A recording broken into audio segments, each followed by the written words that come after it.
Second Chronicles chapter 10.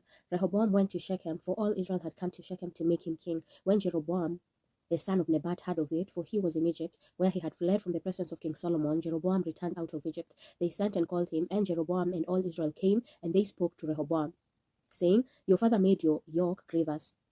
Now therefore make the grievous service of your father and his heavy yoke which he put on us lighter, and we will serve you.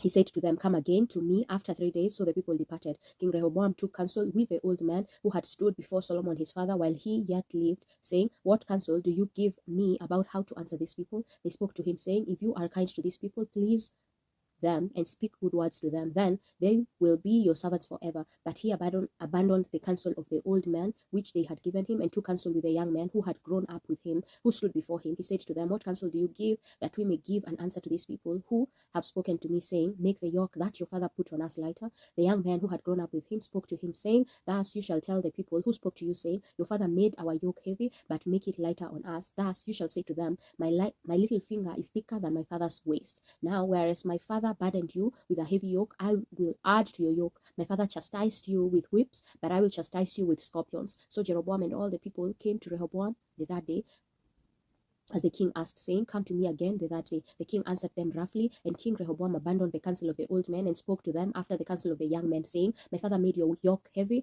but I will add to it. My father chastised you with whips, but I will chastise you with scorpions. So the king didn't listen to the people, for it was brought about by God, that Yahweh might establish his word, which he spoke by Ahijah the Shilonite to Jeroboam the son of Nebat. When all Israel saw that the king didn't listen to them, the people answered the king, saying, What portion do we have in David? We don't have an inheritance in the son of Jesse. Every man to your tents, Israel. Now see to your own house, David. So all Israel departed to their tents. But as for the children of Israel who lived in the cities of Judah, Rehoboam reigned over them. Then King Rehoboam sent Hadoram, who was over the men subject to forced labor, and the children of Israel stoned him to death with stones. King Rehoboam hurried to get himself up to his chariot to flee to Jerusalem. So Israel rebelled against David's house to this day. Amen.